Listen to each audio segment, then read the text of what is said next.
Okay guys, tuguhaye ikaze kuri iyi channel. Muri iyi video ngiye kukwereka uburyo ushobora gufungura WhatsApp channel. Gusa wibaza ati ese WhatsApp channel nayikoresha iki? WhatsApp channel yagufasha kwamamaza ibikorwa byawe cyangwa se izindi serivisi utanga, maze ukabona abakiriya benshi bakugana. Icyo usabwa ni ukubana nanjye rero kuva ino video itangiye kugeza irangiye, nkakwereka uburyo ushobora kubikora, ugashyiraho title ndetse na description bitewe n'ibikorwa uzajya unyuza kuri WhatsApp yawe. Ikindi nimba ari ubwa mbere ugeze kuri iyi channel, kuri subscribe, like, share na comment, wibuke gufungura inzogera kugira ngo utazajya ucikwa na video nziza tukugezaho z'uburyo ushobora kubyaza umusaruro social media zawe. Niba ari ikibazo cyangwa se igitekerezo ufite, ubyandika muri comment, twari kugusubiza tukagusubiza, byasaba kudukorera video tugahita tubigukorera mu buryo bwihuse, maze tukagendera neza mu kubyaza umusaruro social media zacu. Okay, kugira ngo rero ukore WhatsApp channel, uraza ufungure WhatsApp yawe nk'ibisanzwe, urayikandaho, nimara gufunguka urahita uza hano hepfo handitse ngo update.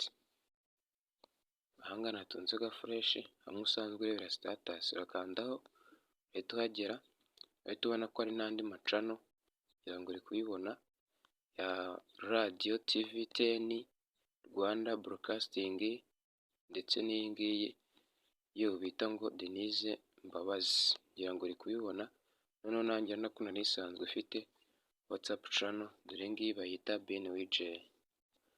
Noneho kugira ngo uze gukora WhatsApp channel rero, uraza ukande hano hejuru kuri tuno tudomo dutatu, utungutu, hano natunze aga fresh, kandaho gutya, numara kuhakanda uhita uza kuri iyi option ya kabiri yanditseho ngo create channel, iyi ngiyi natunze aga fresh, urayikandaho gutya. Ni ukuvuga ngo ushobora no kugira amacano menshi, urabona ko iyi ngiyi ngiye gukora ari iya kabiri, kugira ngo wabonye ko nsanzwe ufite channel bita Ben WJ. Ndaza gusiga link muri comment uze kuyifollowinga kugira ngo ujye ubasha kubana nanjye mu bikorwa mbagezaho. Noneho numara kugira hano naza kandi hano handitse ngo continue, hano bakubwiye ngo create channel to reach unlimited followers. Ni ukuvuga ngo aba followers bo kuri WhatsApp ushobora kugira benshi cyane, ndetse no miliyoni bakarenga bitewe n'abo wagiye ubona. Ni ukuvuga ngo uraza kandi hano handitse ngo continue, okay, numara kuhakanda bahita bagusaba gushyiraho channel name nk'uko nababwiye, ndetse ugashyiraho na description y'ikintu uzajya unyuza kuri WhatsApp channel yawe, cyangwa se ibikorwa runaka urashyiraho izina, ushyiramo na description. Ubwo ndaza hano nandikemo wenda, kanda hano kuri name, wenda ngewe umwanya ko nsanzwe nyifite, wenda ngiye kwita gutya.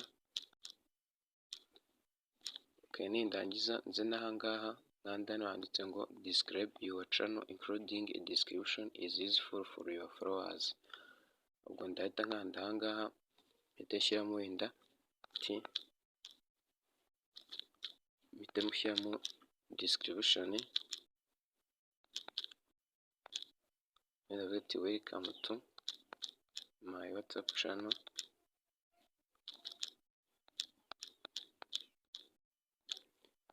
where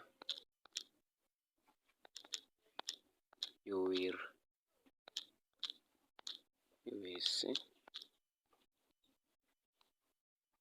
content information about technology.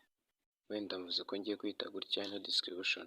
Ubwo noneho uraza we urebe nimba bamaze gushyiraho izina, bamaze gushyiraho na description.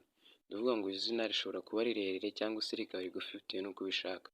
Bivuga ngo uba wemerewe gukoresha amagambo 90, ngira ngo muri kubibona ahangaha ari 90, niyo magambo utagomba kurenza. Dore n'ahangaha hano natunze aga fresh,